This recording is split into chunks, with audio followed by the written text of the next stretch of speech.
Hi, welcome back to the Man Cave, and in today's video I'm going to go through some of the mistakes that nearly everybody makes in the Man Cave, and it's not the same as the top 10 Man Cave mistakes, which is linked up here.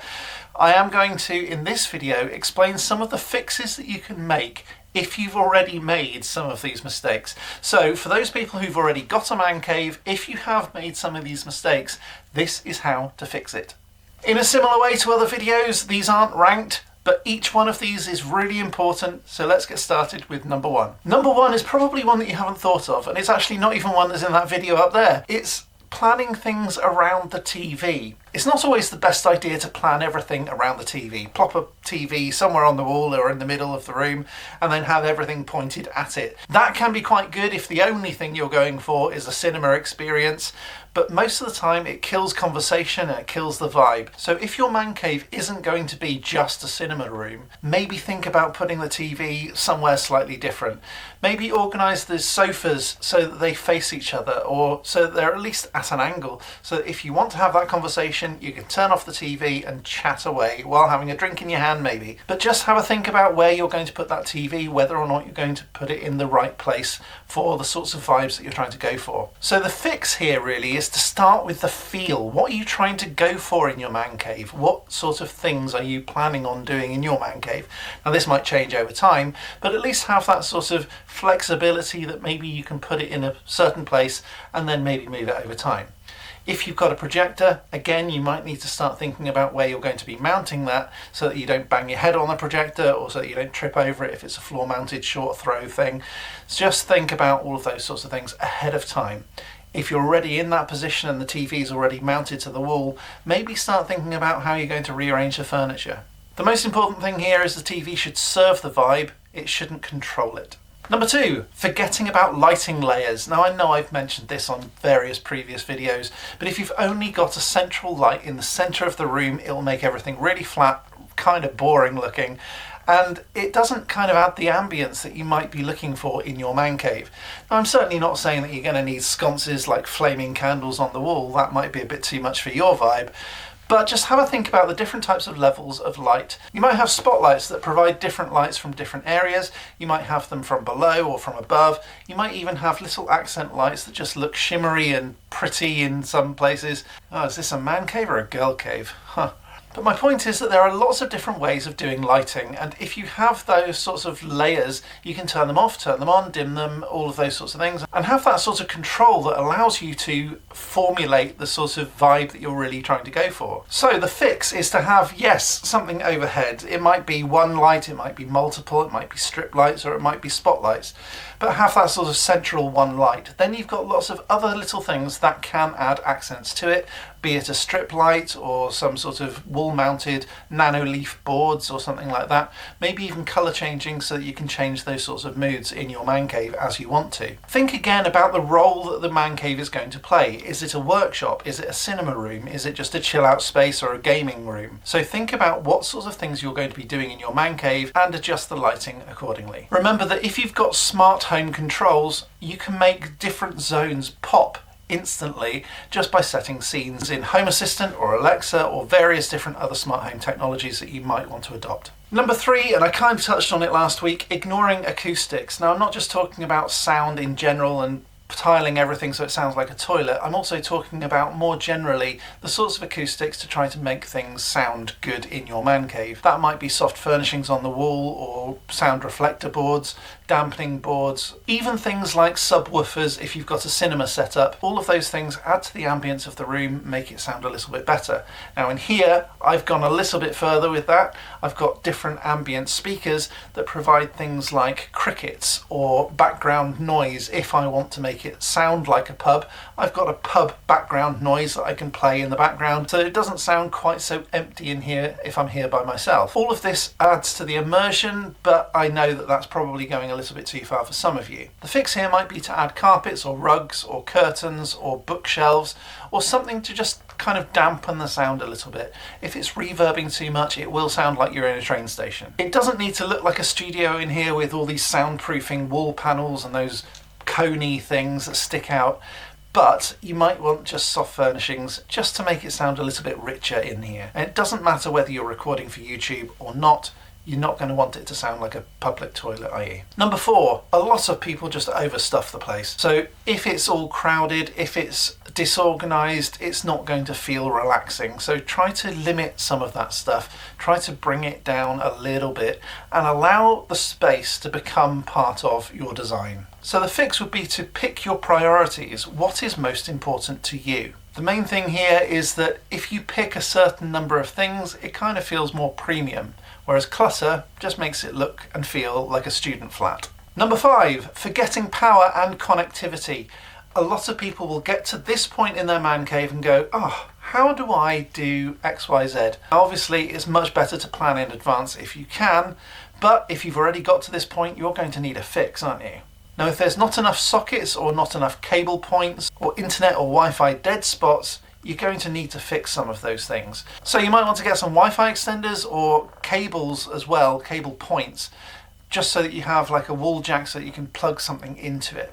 If you do that, you might need to chase some stuff out, and that can be quite expensive, but you can also get some trunking which just runs along the bottom of your skirting board, almost invisible, so that no one actually notices it, if it's white at least. And then you can just run a cable across. It makes it quite a lot easier. If you're trying to add sockets, you could probably do a lot of it yourself, but make sure it gets signed off by an electrician before you start plugging stuff in. Otherwise, I don't want to be responsible for you killing yourself. Number 6, a lot of people ignore sound management. Now this is different to the acoustics because I'm talking about if your man cave is within your house, other people walking across the ceiling might start sounding like they're just walking across the top of a cardboard box that you're inside of. So we need to be a bit careful about the sound management.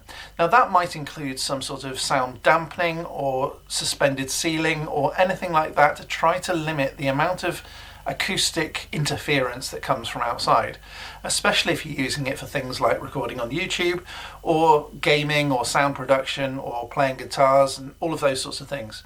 So if there are annoying noises from outside, or even if you're going to be noisy inside and going to be potentially annoying someone on the outside, you're going to need to start thinking about this. I did watch a video about probably 10 years ago now where someone converted a garage into a soundproof drum studio.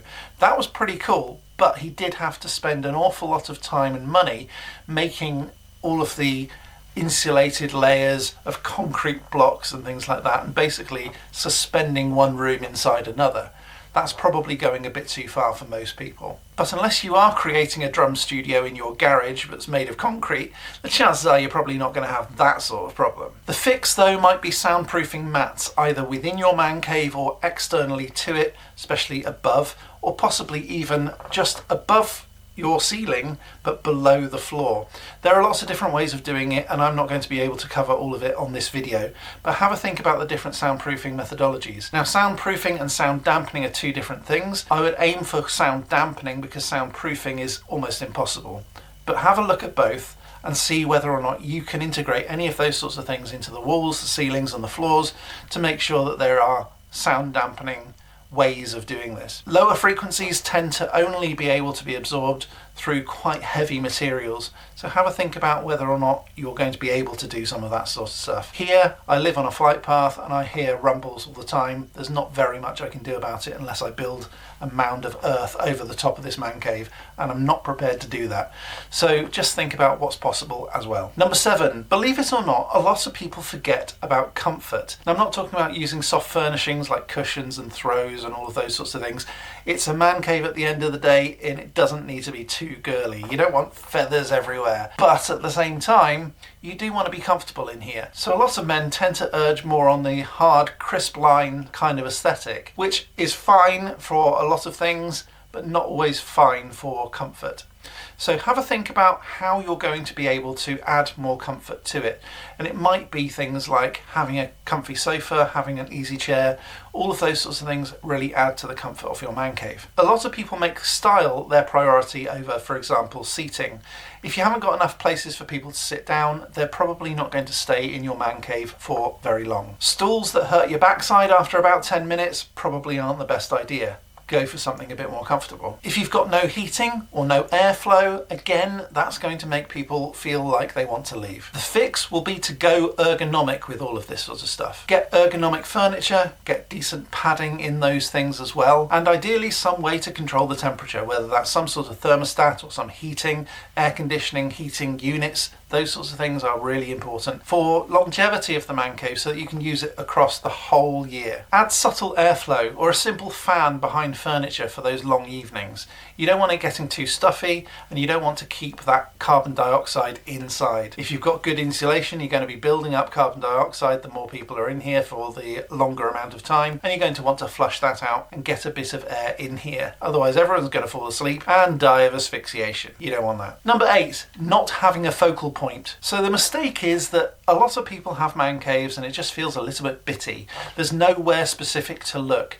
Now in this man cave, pretty much all of it is the same focal point, and so it doesn't really look bitty. It looks more like, wow. I know I'm being a bit hyperbolic here because I'm quite biased and I love this place, but I do have a central focal point, and that is Ferdinand. He talks every now and then, he explains things, he moans about stuff, he whinges about being bored.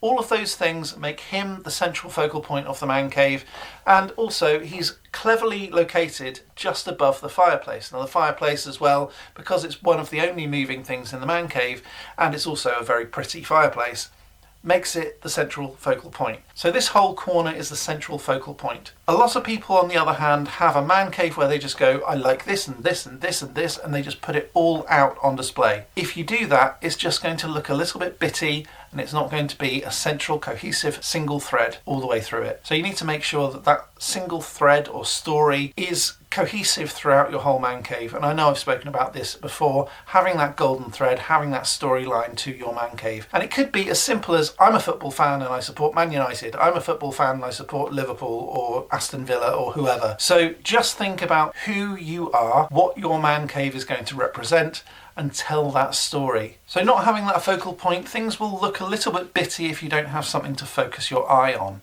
So the fix here is just to have one central thing, probably the coolest thing in your man cave, turn that into what everyone should be looking at, or at least being aware of. They might not look at it permanently, but they might then just go, oh yeah, and that's up here, and maybe be reminded of it every now and then. You might point furniture at that thing, it might be the TV or it might be something else, but just have a think about what it is, what story it is that you want to tell with your man cave. Number 9, forgetting to future-proof. Now this is a cardinal sin when you're building pretty much any building. Now a man cave is essentially a building, and so if you're trying to build it so that it's going to be okay over the long term, you're going to need to future-proof. Now obviously there's going to be some things that are going to be a lot harder to do than others. So future-proofing internet and technologies, really difficult because we don't know what's coming out next. But having the latest version of the internet technologies out here, so gigabit technologies on the latest router, is probably going to serve you for a while. It may not serve you for the next 25 years, but it'll be okay for a bit. And if you have access panels, it allows you to access those things so that you can then upgrade them later. Wiring, if you're going to tie it into the wall, that's going to be a little bit tricky, but you're going to have to think about different ways that you can access these things. It might just be that you can replace it a bit later on, that you can maybe pull it out and rewire something. It's probably going to require some effort over time, all of these things do, but if you have access panels for a lot of it, you can ease your way in to upgrading pretty much everything fairly easily. Now you can always fix this using modular setups like Velcro panels. So if you want to change things, just change them. You could open cupboards, you could close cupboards again when you're doing different things. Having those sorts of panel designs or modular designs, you'll actually thank yourself because you won't necessarily know what you're trying to aim for until you've got it as you want it. And at that point, you might then stop upgrading. But until such time as you actually know what it is that you're trying to aim for, maybe just go a bit more modular. For me, I've got lots of hidden cupboards and it's quite easy for me to get to stuff. It's not always very, very easy, but I've tried to make it as easy as possible for me to upgrade stuff later on. Number 10, and this is probably the biggest one, there's no personal touch. Now, if you've got no personal touch to your man cave, is it even yours in the first place? It may as well just stay a generic garage, because what's the point if it's not yours? So the mistake a lot of people make, they look on Pinterest boards and they go, that's cool, I'm going to do that. The problem is, if you start doing that and everybody does that, your man cave is going to look like everyone else's. It's not going to look like yours. I think you can probably agree, my man cave doesn't really look like anyone else's. What are you going to do differently after this video? Please let me know down in the comments. While you're there, click like, subscribe, ding that bell. All of that stuff really helps me out, and I know YouTubers say it all the time, but it's so true. I'm going to be back next time with some more magical awesomeness, but until next time, as always, Stay magical.